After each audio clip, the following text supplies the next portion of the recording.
안녕하십니까. 평생투자 파트너입니다. 오늘은 금요일이고요. 일주일이 이제 끝났습니다. 지금 시간 6시 40분입니다. 일단 금요일은 좀 기분이 좋습니다. 근데 오늘 금요일인데도 불구하고 기분도 좋은데 거기다가 이제 코스피가 이제 신고가가 나왔죠. 또 그렇죠.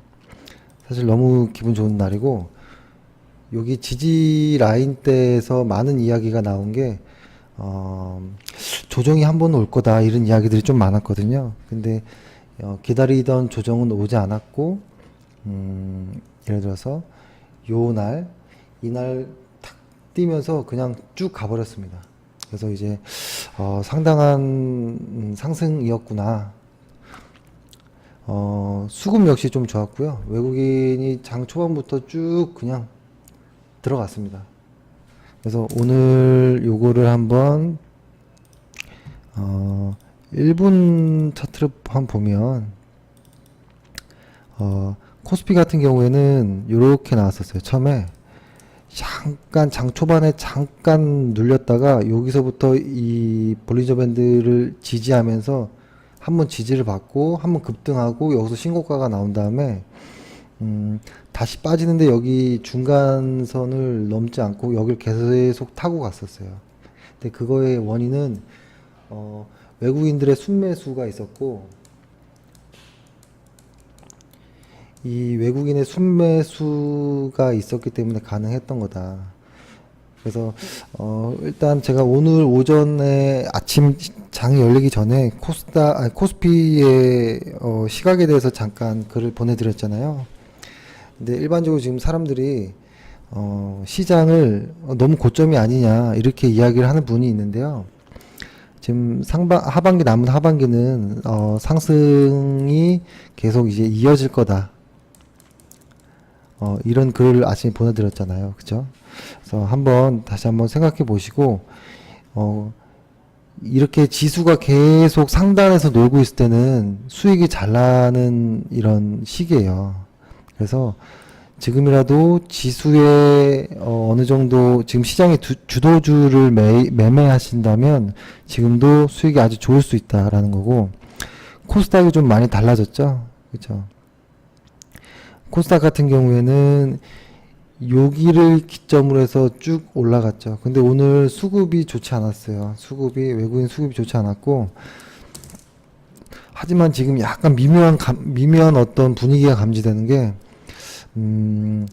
기간에서 계속 이제 매도를 하고 있던 입장이었는데 이제 좀 나눠져서 이제 조금씩 들어오는 기간이 좀 생기는 것 같거든요. 그래서 아마 코스닥도 어느 정도 이렇게 자리를 좀 잡아가면서 이렇게 우상향할 것 같다라는 생각입니다. 그거는 이제 순전한 수급을 보고 말씀드리는 거고, 수급에 미묘한 변화가 생겼다라는 점이 좀, 그러니까 매도세가 조금 주춤해질 수 있다라는 거 하나, 아주 좀 좋은 어떤 이야기인 것 같고, 코스피는 장 초반부터 해가지고 넘질 못했어요. 장 초반에 급락을 하면서 여기에 물량이 많이 실려 있었거든요, 이 라인에. 근데 한번 쭉 반등했는데 이 물량에 막혀서 또 가라앉았거든요. 그리고 이 물량에 또 넘지 못하고 계속 빠지는 오늘 모습이었어요. 그래서 코스닥은 오늘 매매하기가 어려웠던 날이다 정도로 보고, 수급 역시 좋지 않았고, 오늘은 개인들만 계속 사 모았습니다. 이런 날은 정말 실적이 좋은 이런 몇몇의 종목이 아니고서는 코스닥은 힘을 받기가 좀 힘들어요. 그래서 일단은 일주일의 시장은 요 정도로 이야기를 좀 드릴까 하고, 그리고 오늘 이번 주에 약간 좀 특징적인 것들을 이야기 드리려고 하는데요. 사실은 대형주와 뭐 중소형주 정도가 있잖아요.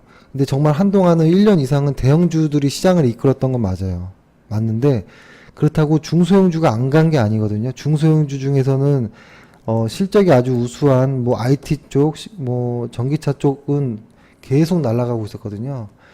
그러니까 요거를 조금 포트폴리오를 이렇게 아예 분리할 필요는 없어요. 그래서 그렇다고 너무 중소형주만 담을 필요는 없지만 대형주와 중소형주를 잘 넣어야 돼요. 하지만 공통 분모는 실적이다라는 거를 꼭 아셔야 됩니다. 그리고 오늘 지수의 신고가를 이끌었던 거는 은행 쪽의 주가들이 좀 많이 올랐죠. 뭐 KB은행부터 해서 좀 많이 올랐잖아요.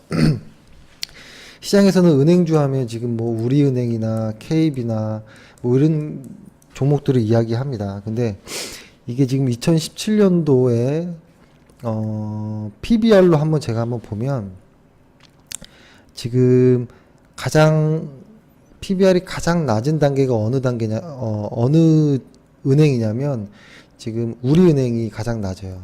우리은행이 0.56배. 그쵸? 그 다음에 제가 한번 찾아보니까 하나금융지주가 0.58배. 그쵸?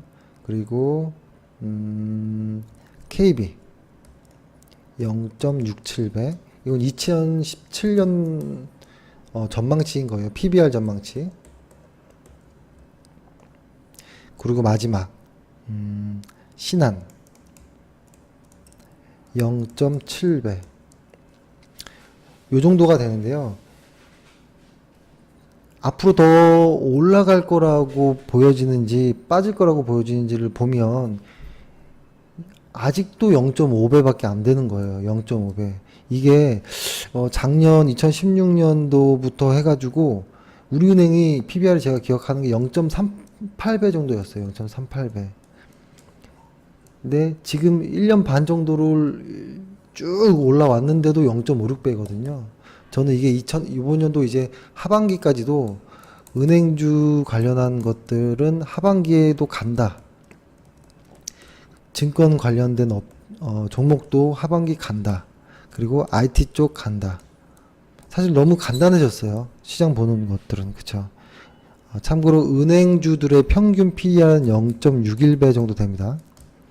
그래서 사실 그 순이익 규모 면으로 따지면 KB, 뭐 신한 이런 식의 좀 있지만 사실 1조 단위가 다 넘는 이제 순이익이 나온 회사라서 사실 은행주도 상당히 미래가 밝다. 하지만 개인들이 가장 사기 힘든 종목이 될 수도 있어요. 잘 재미없거든요. 많이 안 오르는 것 같고 한참 들고 있기 겁나기도 하고. 그래서 은행주들은 제가 한번 몇 번 이제 추천도 드리긴 했는데 보통 제가 추천드려도 고객분들의 계좌를 보면 은행주가 없어요. 그래서 은행주에 대해서 그렇게 뭐 이렇게 좀 선입견을 가질 필요는 없습니다. 그렇죠? 그리고 오늘 어제 LG 디스플레이를 매도했잖아요.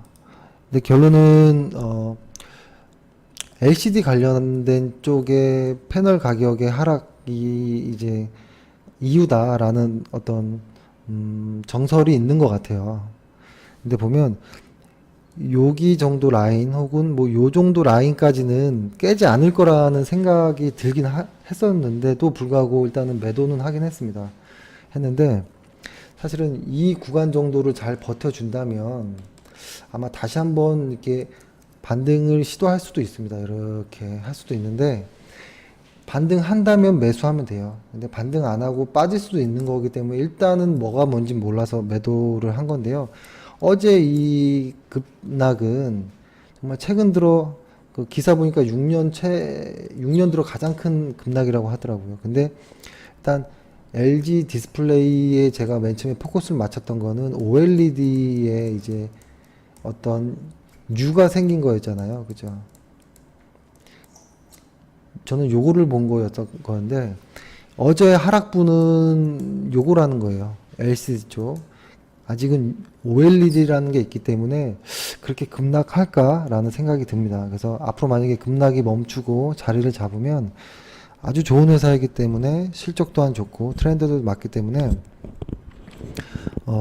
매수를 할 겁니다. 그래서 일단은 LG 디스플레이는 이 정도로 한번 AS를 해드리고, 오늘 일단은 기분 좋았던 종목들 한번 말씀드릴게요. 일단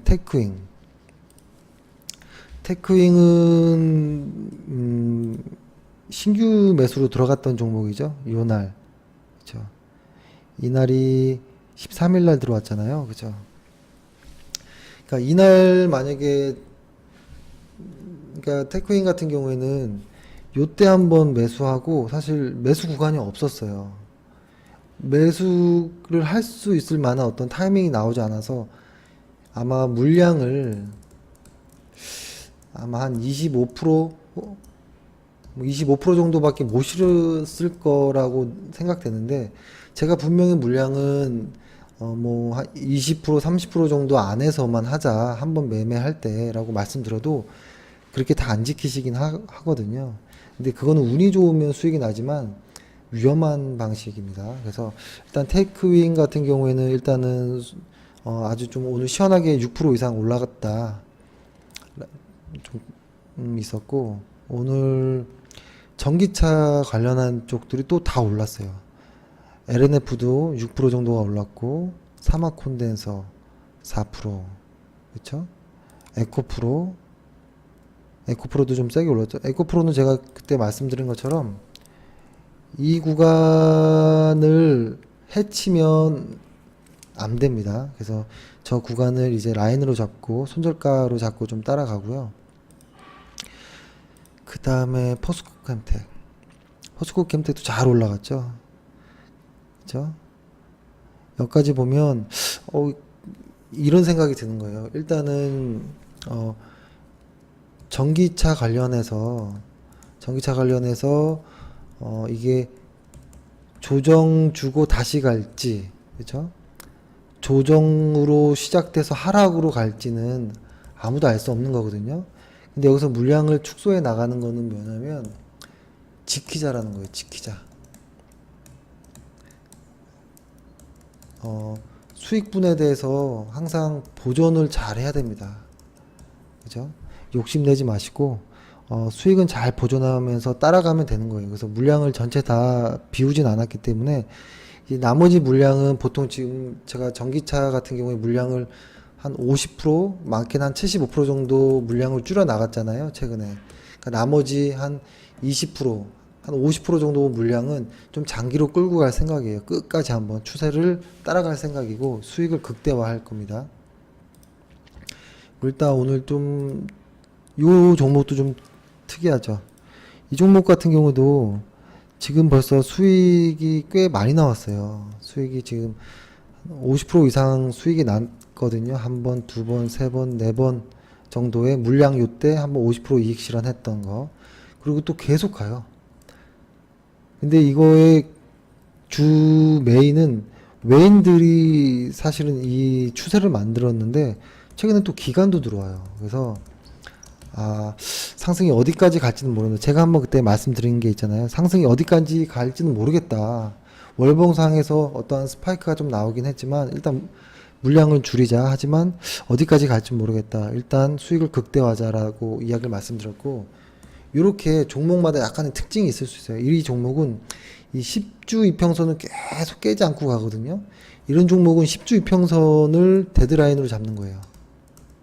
그러니까 종목의 특성이 있는 거예요. 종목도 10주 이평선을 깨지 않는 어떤 이 추세를 만든 사람의 성향이 담겨져 있는 거라고 보이거든요. 그래서 일단은 10일 이평선, 10일 이평선의 추세를 일단 끝까지 따라가자. 이런 전략으로 아마 끝까지 수익을 나가면 될 것 같고, 오늘 제가 처음에 말씀드린 것처럼 은행주 좀 괜찮았잖아요. 은행주들이 이렇게 갭으로 뛰는 경우가 많지 않아요. 그죠? 많지 않은데 엄청 뛰었죠? 오늘은 외인들이 많이 샀는데 봐보세요. 요때부터 들어온 거예요. 그쵸? 이게 얼마나 되는 기간인가요? 2016년도 초부터 시작된 거거든요. 1년 반을 지금 끌어온 거예요. 제가 아까도 말씀드렸듯이 요때 은행들의 PBR이 보통 0.3배, 0.54배 이 정도밖에 안 됐어요. 그래서 요때 기관 투자자들이 많이 샀었어요. 요 라인 때 기관 투자자들이 꽤 많이 들어왔었거든요. 그래서 한 이 구간대까지는 여기서부터 요 정도까지가 기관 투자자들이 엄청 많이 샀었고, 이 후반대에 들어와서 외국인들이 좀 많이 샀었어요. 그렇다고 기관들이 물량을 많이 뺀 것도 아니에요, 사실은. 그리고 하반기까지도 충분히 갈 수 있다. 지금 은행주들이 과거 여기 이 구간에서 0.34배 정도 됐지만 이렇게 많이 올라왔는데도 지금 평균 0.6배 정도밖에 안 돼요, PBR이. 그래서 지금도 너무 저렴한 건 아닌가? 뭐 이런 생각이 좀 들고, 지금 6만 원이잖아요. 그러니까 이 은행주가 100% 올라왔어요. 100%. 그렇죠? 그래서 사실은 은행주들을 한참 요 구간에서 많이 매수를 하고 그 이상 추가 매수의 신호가 별로 없었고, 가장 제가 마지막에 매매 추천했던 날을 보면 딱 2번 있었죠. 요때. 자, 그리고 나서는 더 이상 건들진 않았거든요. 근데 오늘 이제 나왔는데 실적이 일단 잘 나왔어요, 다들. 그렇게 됐고, 그리고 그 전에 하나 또 마지막으로 추천했던 건 저희는 기업은행 있었죠. 은행주들이 이 짧은 구간에도 20% 가까이 수익이 났었어요. 그죠? 근데 은행주들이 막상 추가 매수할 타이밍이 별로 안 나요. 요때 한번 매수했었고, 이때 매수 자리가 나왔고, 그 다음 없었어요. 매수할 자리가 딱히 없었어요. 그래서 은행주들은 만약에 매수가 들어간 분이라면 일단 가지고 있자, 홀딩하자, 이런 말씀드리고, 제가 저번에 어떤 고객이 이런 거를 물어보더라고요. 제가 지금 그분이 어떻게 했었냐면 KB를 갖고 있더라고요. KB를 갖고 있었는데 언제였던가요? 이 언저리였나 그랬어요. KB를 갖고 있는 고객이 이거를 지금 팔고 싶고 좀 많이 팔았다, 오르길래 팔았다라고 했을 때가 아마 한 요 언저리였던 걸로 기억나거든요. 근데 그분이 KB은행의 차장님이었어요. 차장님. 그죠? 지금 그분은 엄청나게 아마 후회를 하고 있을 거예요. 그러니까 개인 투자자들이 가끔 이제 좀 이게 오해하는 게, 이렇게 올라가잖아요. 그러면은 자꾸 고점이다 해서 자꾸 팔아요. 그래서 하이구를 뚝뚝 거꾸로 빠지면 오르겠지라고 하고 자꾸 사고, 반대예요. 오르면 오르는 거예요. 다른 의미가 없어요. 오르고 있는데 빠질 걸 걱정하지 마세요. 진짜 빠지면 매도하면 돼요. 그리고 떨어지면 떨어지는 거예요. 오를 거라고 생각해서 하락 중인 걸 사지 마시고, 이렇게 하다가 이렇게 올라가면 이때 사면 되는 거예요. 정말 올라갈 때. 그래서 이 말은 시세를 순응하자로 받아들이시면 돼요. 순응하자. 왜냐면 시세를 앞서갈 수는 없는 거예요. 그죠? 아무도 알 수 없는 거기 때문에. 그리고 오늘 저희가 재매수 들어갔던 거,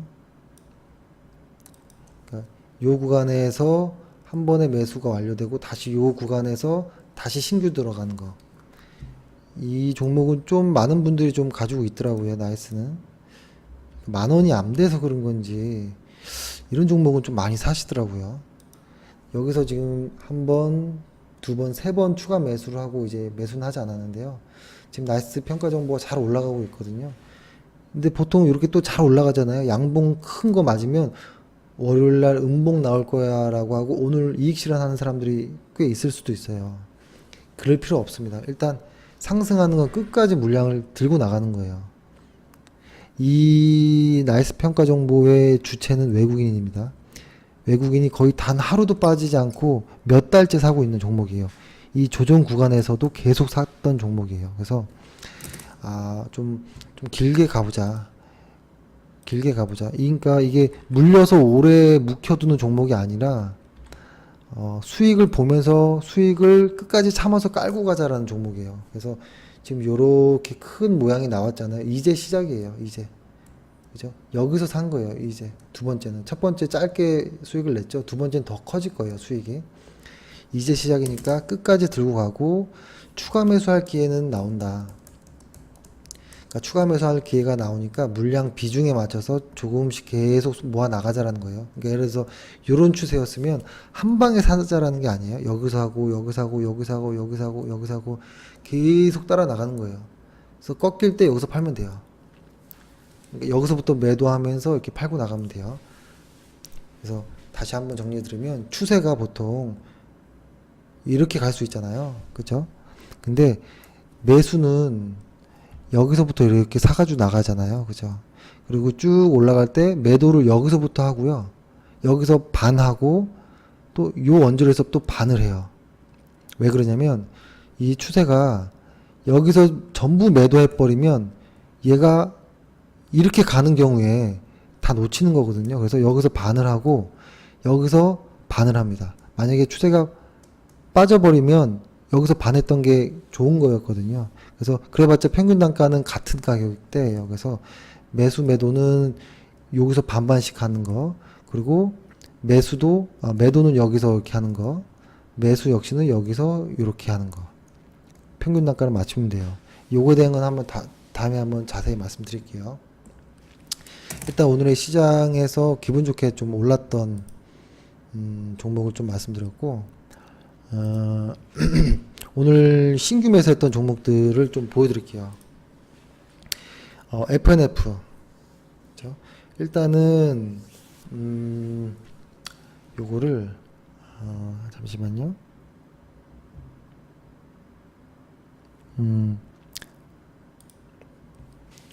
FNF를 한번 보여드릴게요. 요거를 치워야겠다. 일단 보통 제가 항상 많이 권하는 게 일단 사이트를 들어가서 좀 보시라 이런 얘기를 해요. FNF 사이트에 들어오면 이렇게 돼 있어요. 이렇게. 잠시만 좀 줄여볼게요.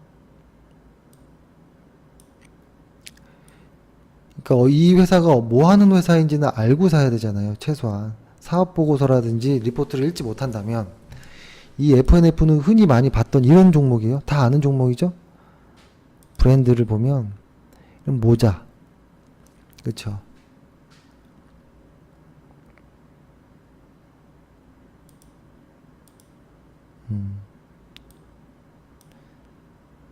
모자, 이런 모자 많이 봤죠. 그렇죠? 요즘에 애들도 퀴즈도 많이 나오고 디스커버리, 요거 TV에서 광고 꽤 많이 보셨을 거예요. 그렇죠? 요런 의류 업체예요. 의류 업체인데 요거를 일단 먼저 설명드리면 이 FNF 같은 경우에는 수익성이 개선됐어요. 사실은. 그러니까 뭐냐면 이게 어떤 일회성 요인이 아니라는 거예요. 그러니까 브랜드력 자체가 좋아져서 수익성이 개선돼서 회사가 좀 많이 달라진 거예요. 그러니까 이 회사의 매출은 디스커버리에서 한 25% 정도 나오고요. 모자 이쪽에서 한 50% 정도 나오는데요. 보통 이 모자 쪽의 마진이 아주 높거든요. 고마진이에요. 그리고 이제 가을, 겨울에도 의외로 모자가 많이 나가요. 여름에도 많이 나가긴 하지만 가을, 겨울에 모자, 의류 업체들은 실적이 아주 좋아져요. 그래서 이 회사에 오늘 제가 투자 포인트나 가격 이런 거를 적어드리지 않은 거는 이렇게 말로 좀 표현하려고 드렸는데, 일단 이 회사의 2017년도 잠시만요. 일단 이 회사가 동종 업계 PER 대비해 가지고 많이 낮아요. 지금 동종 업계가 11배 정도인데 얘네가 아직도 동종 업체 대비해서 아직도 지금 11배 정도 되는데 아직도 많이 낮아요. 밸류에이션 자체가. 그리고 이제 2분기 때 실적이 좋았고 3분기, 4분기 아마 좋아질 거라는 거. 그래서 요거 일단 제가 한번 실적을 한번 보여드리면 실적을 한번 보여드릴게요. 일단은 얘네들의 실적이 이제 차트를 필게요. 일단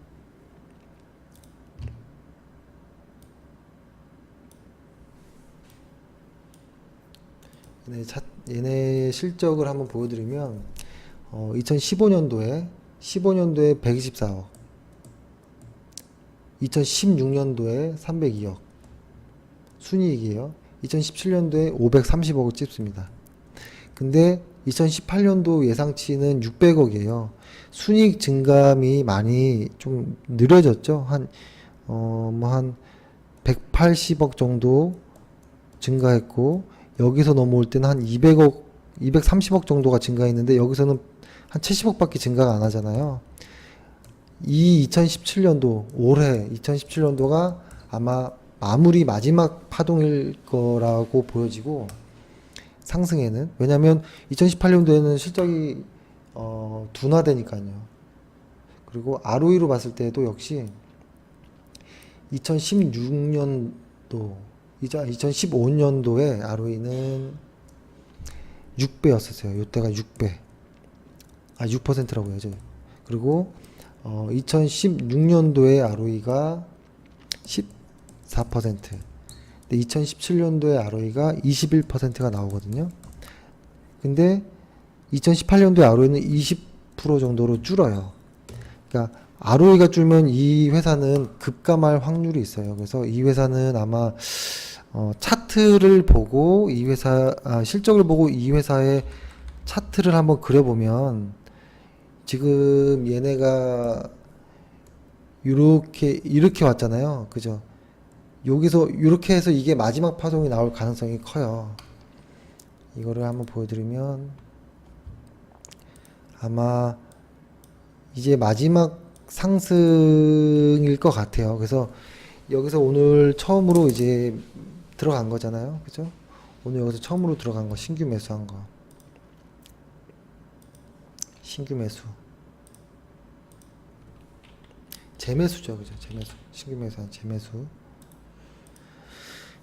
앞으로 이 종목에 대해서는 아마 여러 번의 추가 매수가 들어갈 거예요. 추가 매수가 들어갈 거. 지금 요 모습 잘 보세요. 주가가 요렇게 올라왔잖아요. 한 번 더 이렇게 갈 거예요. 그래서 요때 매수했고 또 요때 매수할 거예요. 그러니까 못 들어간 분들은 또 나중에 들어가면 되고요. 오늘 들어갔는데 며칠 좀 눌린다고 스트레스 받을 필요가 없습니다. 일단 실적 보고 들어가는 거예요. 그리고 저희가 또 오늘 들어간 거 진성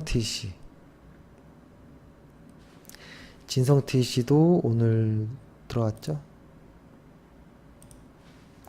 이제 바로 이걸 좀 표시해 드리려고. 진성 TC 이것도 많이 매수했었어요, 예전에. 근데 제가 재매수라고 쓰면 고객분들이 매수를 안 해서 신규라고 했는데, 신규나 재매수나 어떻게 같은 거예요. 한번 여기서 완료했고 다시 들어가는 거기 때문에. 그쵸? 진성 TC 같은 회사가 하반기에 아주 좀 좋아질 가능성이 매우 커요. 그러니까 일단 진성 TC라는 회사를 일단 알아야 되잖아요. 이 회사는 글로벌 건설 장비를 이제 그러니까 뭐냐면 굴삭기예요. 굴삭기의 하부 주행체의 그 소모성 부품인 롤러 있잖아요. 롤러를 생산하는 업체인데, 최근 이제 글로벌 건설 장비 시장 수요가 이제 회복이 돼서 외형적으로 이제 회복세에 진입하고 있는 단계예요, 지금 현재. 그래서 이 회사는 미국의 캐터필라라든지 일본의 히타치, 그리고 국내에는 두산 인프라코어, 이쪽으로 이제 매출이 잡혀 있거든요. 이쪽으로 이제 나가고 있고, 중요한 거는 미국보다도 중국이에요. 중국의 인프라 투자 확대가 꽤 커요, 지금. 그래서 판매량이 2017년도 5월 말 기준으로 봤을 때 굴삭기 판매량이 전년 동기에서 지금 100%가 늘고 있어요. 100%. 109%가 늘었는데요. 이쪽으로 계속 이렇게 물량이 나간다는 거예요. 그러니까 중국의 그 수요 회복이랑 글로벌 경기 회복이 신규 건설 장비 이런 수요랑 맞물리면서 회복이 되고 있는 거거든요.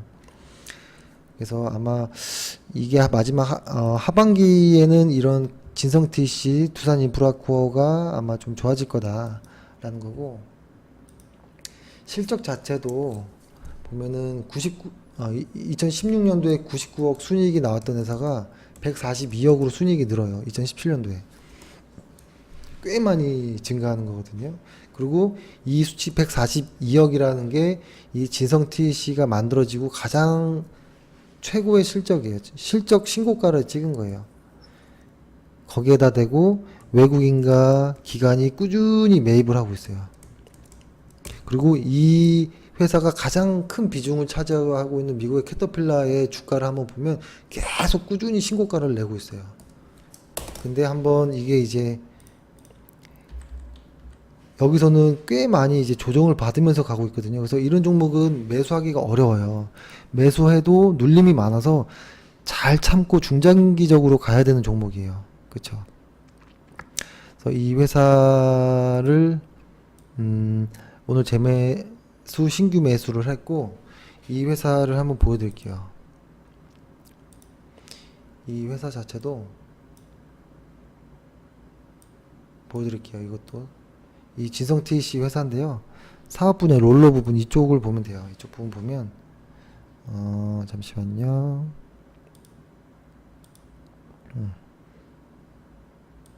요런 거예요. 요런 거. 자, 요런 것들.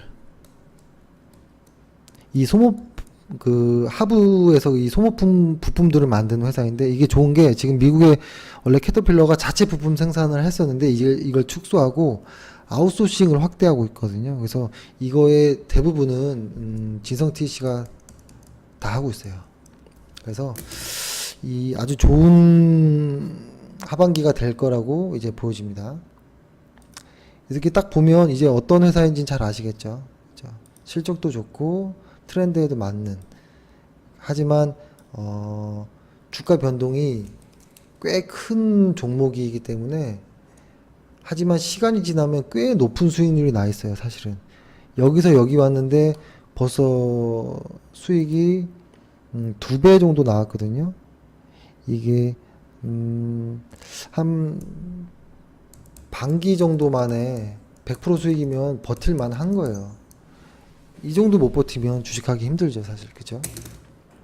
그러니까 하루 이틀 2% 3% 먹는 매매는 계좌가 플러스 되지 않아요. 그래서 이런 종목도 좀 관심 있게 보시면 좋을 것 같고, 그 다음에 오늘 또 새롭게 인베니아, 사실은 저희는 종가 매매를 많이 하기 때문에 제가 아침에 요거에 글을 썼을 때 사실 요기 때부터 이제 글을 쓰고 보내드려야지 아마, 그리고 고객들이 종가나 뭐 현재가에 사면 좋겠다 이런 정도 생각을 했는데 계속 올라가는 거예요. 그래서 이거를 추천을 할까 말까 하다가 제가 보낸 시간이 요 정도였는데 아마 이 정도에 샀거나 뭐 종가에 샀거나, 하지만 일단은 눌림을 감수하고 들어간 겁니다. 분할로. 하지만 눌림이 없이 가는 경우도 있어요. 그래서 눌림을 항상 생각하면 안 돼요. 오늘 같은 날은 외국인에서 아주 세게 들어왔기 때문에 자신감 있게 매수를 했고, 이 회사의 영업이익을 보면 일단 이 회사의 시가총액이 1,300억 정도 돼요. 그리고 이 회사의 2016년도에 영업이익이 54억에서 이번에 한 120억 정도로 늘어요. 껑충 뛰는 겁니다. 껑충. 주가가 가만히 있으면 안 되겠죠? 그렇죠? 그러면 이 회사가 뭐 하는 회사냐를 알아야죠. 근데 사실 이쪽 회사들이 사실 어려워요. 사실. 그래서 어떻게 어디까지 설명을 드려야 될지 모르겠지만, 일단은 초대형 디스플레이, 그러니까 이 인베니아가 아마 좀 성장성이 있을 수 있는 거는 초대형 디스플레이에 어떤 공장 증설에 대한 수혜가 될 가능성이 높고, TFP라는 그 제조 공정의 핵심 장비 중에 하나인 드라이에처를 주력 사업으로 하고 있어요. 그래서 LG 디스플레이 쪽에 납품을 꽤 많이 하고 중국의 BOE 등등의 그 꽤 많은 그 고객을 이제 기반을 갖고 있어요. 그래서 얘네가 중국 그리고 중국 시장을 또 선점하고 있는 부분도 있거든요. 그래서 이쪽 드라이에처 장비 쪽이 아마 얘네가 좀 어느 정도 경쟁력이 갖고 있고, 또 하나는 이쪽이 그 경계가 좀 벽이 높아서 일본의 회사, 일본의 도쿄 일렉트론이라는 회사랑 한국의 ICD 그리고 인베니아 얘네밖에 없어요. 그래서 메이저들만이 가는 애들이 거거든요. 그래서 ICD도 한번 보면, ICD도 꽤 유명한 종목이잖아요. 그쵸?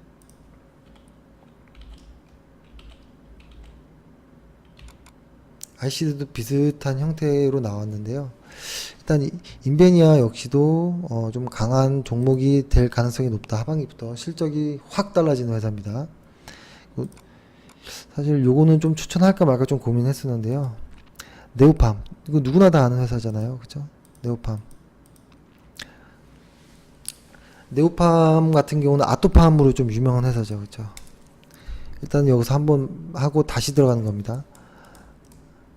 아토팜, 그죠? 아주 유명한 그 화장품 전문 생산하는 기업이고, 근데 사실은 이게 사드 관련해 가지고 다른 화장품 관련한 쪽 애들은 다 많이 죽어 있었는데 얘는 그렇게 뭐 이렇게 크게 이렇게 꺾이는 게 없었거든요. 근데 이제 그게 어떤 이슈가 좀 있었나 보면 12일에 며칠 전이었죠. 그렇죠? 10일 맞죠? 12일에 이 회사 제품 중에 리얼베리어라는 이 제품 그 종류가 6종류가 있는데, 얘네께 모두 중국에서 CFDA, 그러니까 위생 허가를 취득했거든요. 그러니까 이게 뭐냐면 국내에서는 꽤 많이 유명한 네오팜이지만, 그죠? 아토팜이지만 항상 뉴가 있어야 되는 거거든요. 매출처에서, 특히 해외 쪽에서.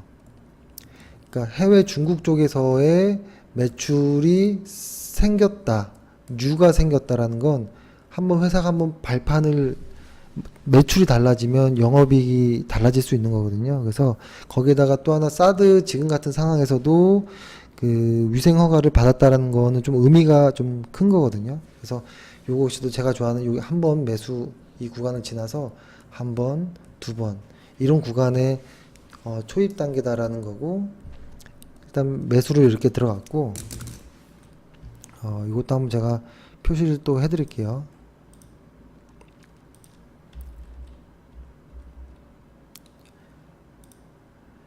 그러니까 여기서부터 들어간 분들을 위해서 제가 써드리는 겁니다. 그리고 현대미포조선도 하나 또 들어왔죠. 현대미포조선 다 아는 회사잖아요. 그쵸? 배 만드는 회사. 그쵸? 일단 이 회사, 일단은 회사가 이런 수주하는 회사들은 한 2, 3년 전부터 수주가 들어오고 만들기 시작하잖아요. 그죠? 그래서 한번 수주가 잡히면 영업이익이 확 뛰고요. 그게 끊기면 또 마이너스 치고, 이게 좀 기복이 커요. 지금 이게 실적을 한번 보면 2016년도에 396억 했던 게 2017년도에 1355억 정도까지 잡혀 있어요, 현재. 그리고 앞으로 이제 계속 좀 많아질 건데,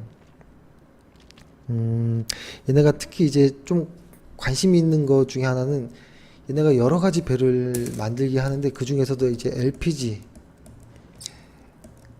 LPG선 쪽에서의 어떤 독과점의 입지에 좀 있는데요. 이걸 좀 자세하게 세분화하면, 대형 LPG선들은 대형은 현대중공업이 거의 다 만들고요.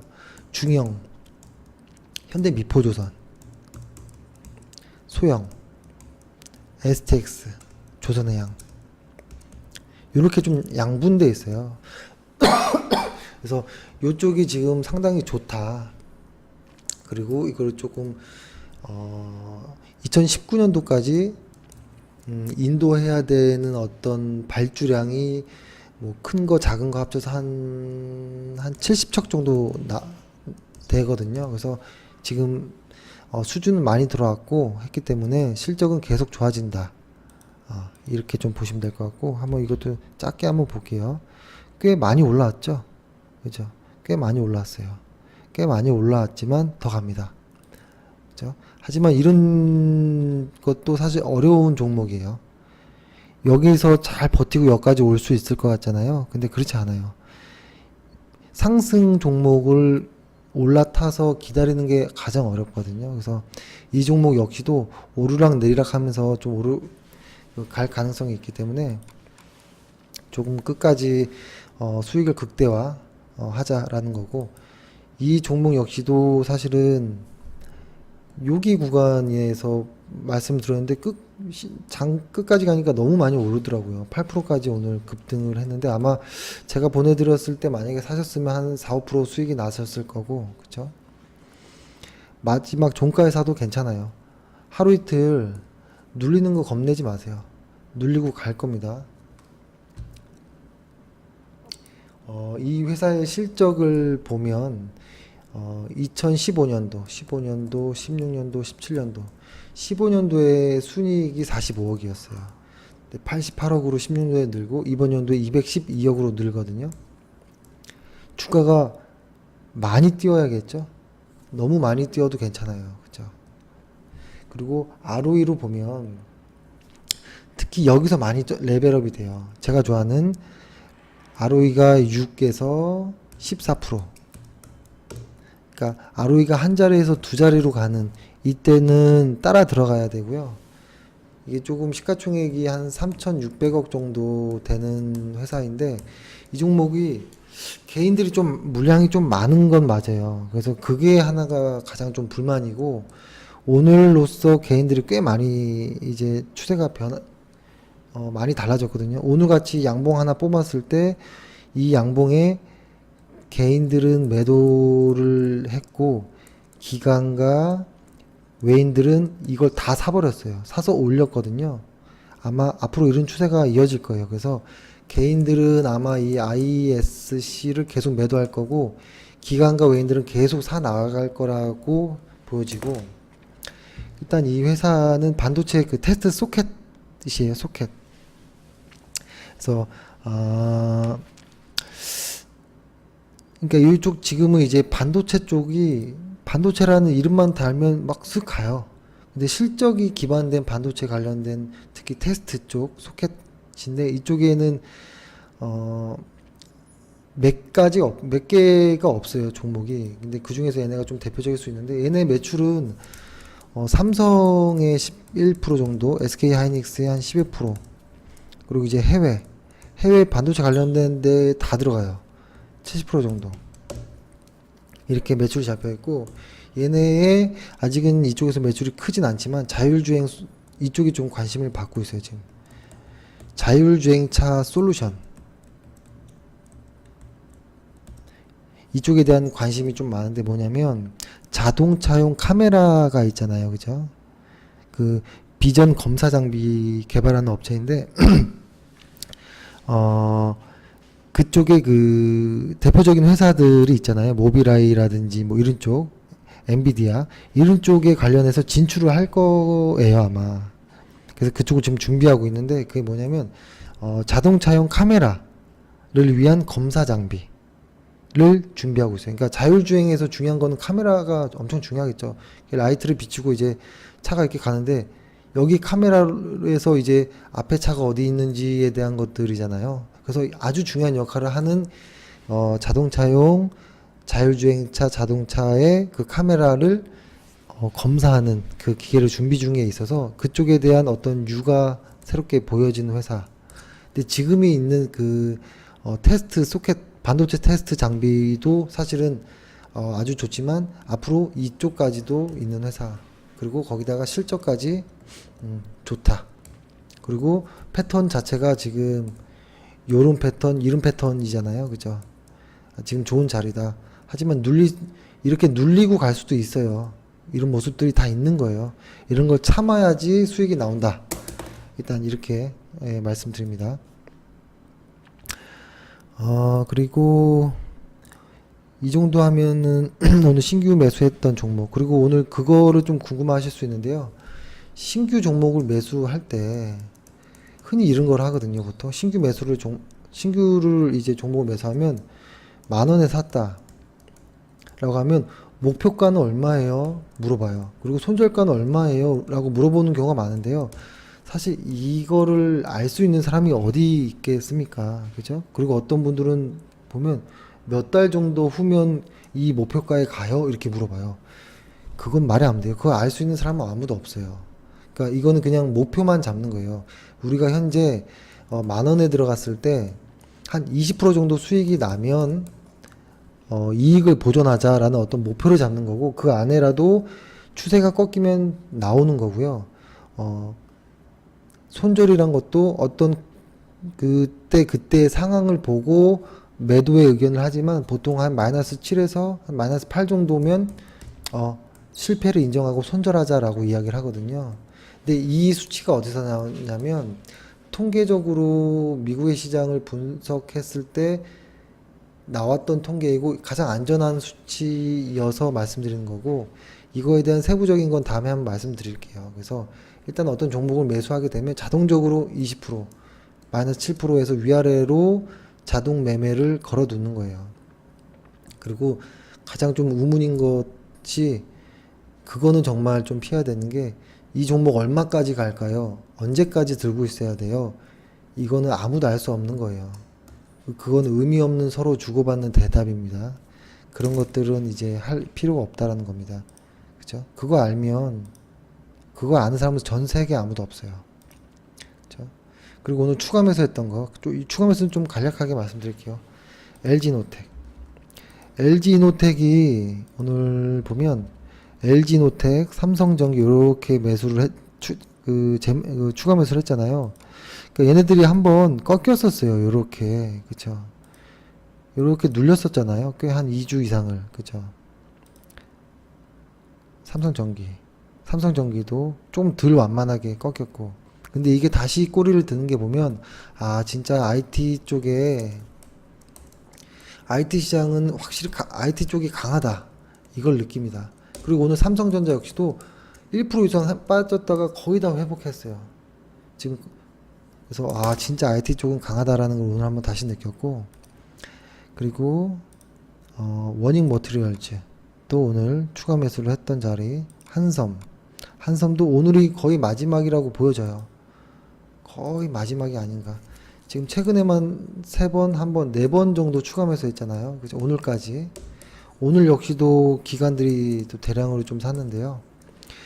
이제 요게 요렇게 눌려서 갈 수도 있고, 혹은 바로 갈 수도 있고. 그래서 한번 가면 따라 들어오는 게 아니에요. 또 눌리거나 횡보하는 기간을 기다렸다가 들어가는 겁니다. 그리고 오늘 반성의 시간을 또 가지면, 사실 뭐 반성은 아니죠. SKC 종목을 꽤 많은 물량을 축소했거든요. 요때부터 들어가서 하나, 둘, 셋, 넷, 다섯, 6번의 추가 매수가 이루어졌던 종목이고, 현재 20% 정도 수익이 난 종목인데, 어제 50% 제가 비중 축소하자고 했고, 오늘 20% 축소하자고 했잖아요. 나머지는 한 25% 정도 남은 거예요. 요 물량은 요렇게 보려고 하는 거예요. 다음 주 월요일 정도에, 요 저가, 오늘의 저가를 깨지 않으면 계속 홀딩 할 겁니다. 이걸 깨면 다 매도하는 거예요. 그래도 20% 이상의 수익은 났기 때문에 훌륭했던 매매였다라고 생각을 합니다. 그리고 또 하나. 그리고 오늘 그 SKC는 비중 축소를 했던 거고, 매도했던 게 있습니다. 매도. 자, 이것도 역시 다시 들어갔던 종목이었는데, 이거는 사실은 좀 기다릴까 말까 좀 이런 고민도 많이 했지만 그냥 원칙대로 매도를 하게 되었습니다. 보면 그렇죠? 여기서 한번 완성, 여기서 다시 시작하려고 했던 거예요. 근데 이렇게 갔던 게 이렇게 빠져버리니 그냥 매도하고 나온 거예요. 아마 평균 만약에 이거를 제 리딩대로 그대로 들어왔다면 2% 정도에서 손실을 확정 지었을 겁니다. 자, 근데 이 회사가 M&A도 좀 많이 됐고 해서 외형이 많이 커져서 실적은 늘어요. 엄청나게 느는 회사가 맞아요.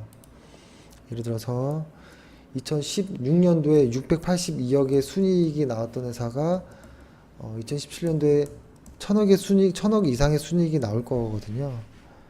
근데 영업이익단에서 조금 둔감해져서 아마 어느 정도 횡보 구간이 있는 것이 아닐까라는 생각에 힘이 약하다라는 판단을 하였고, 그래서 이제 일단은 매도하자 이렇게 생각을 한 겁니다. 근데 하지만 이 회사는 2016년도부터 2017년도가 좀 더 좋고요.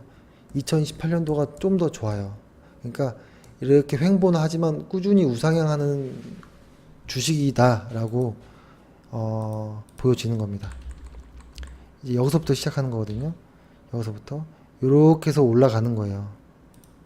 여기서부터 이렇게 이제 들어가는 거예요. 이제. 근데 이게 하도 변동이 커서 좀 무겁게 들고 가고 싶은 사람들은 해도 돼요. 하지만 일단 저희는 일단 매도는 했습니다. 그리고 아직 하반기 관심 종목으로 두산 인프라코를 좀 째려보고 있습니다. 째려보고 있고 아직 매수는 하지 않았는데요. 이 종목 같은 경우에는 하반기 중국 건설 쪽으로 해서 아마 좀 나올 것 같은데요. 그러니까 제가 제 개인이 매매를 만약에 했다면 이 종목은 이렇게 매매했을 거예요. 아마 지금 그냥 저는 다 사버리는 구간이에요. 저 같은 경우에는.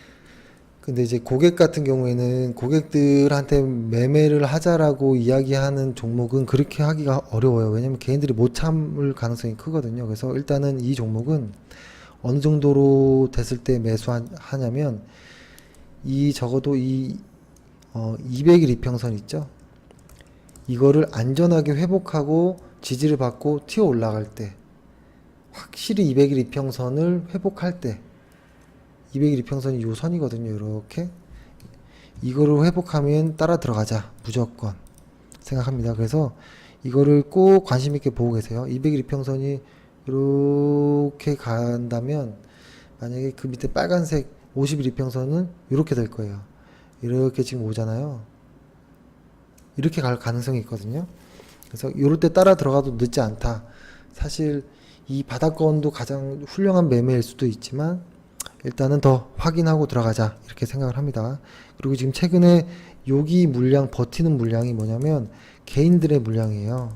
이 개인들의 물량이 없어져 줘야지 그 물량 가지고 올라갈 수 있거든요. 그래서 두산 인프라코에서 개인들이 사지 않고 팔아준다면 물량이 나올 때 기관과 외인이 갈 수 있다. 이렇게 정리를 한번 하겠습니다. 그리고 마지막으로 이제 여기까지 하면 이제 거의 끝났고, 마지막으로 한 번 더 말씀드릴게요. 저희 매매 비중을 이렇게 지킵니다. 예를 들어서 1000만 원을 매수한다. 나는 주식 투자자금이 1000만 원이다 라고 하면 5종목을 나눕니다. 200만 원. 이렇게 5종목을 삽니다. 사실 1000만 원 정도면 한 2-3종목만 있어도 되긴 하거든요. 근데 일단은 원칙으로 한 5종목 정도 하자라는 생각이고, 이 하나의 종목을 5번에 나누자. 그럼 40만 원 정도 되겠죠? 이렇게 5번에 걸쳐 분할 매수 하자라는 거예요. 그쵸? 꼭 요 비중을 꼭 지키시고, 제가 추가 매수 하십시오 라고 하면 이런 비중에 맞게 추가 매수를 이렇게 해 나가는 겁니다. 일단 여기까지 하고, 오늘은 금요일이고 주말 모두 잘 쉬시고 월요일날 또 뵙겠습니다. 수고하셨습니다.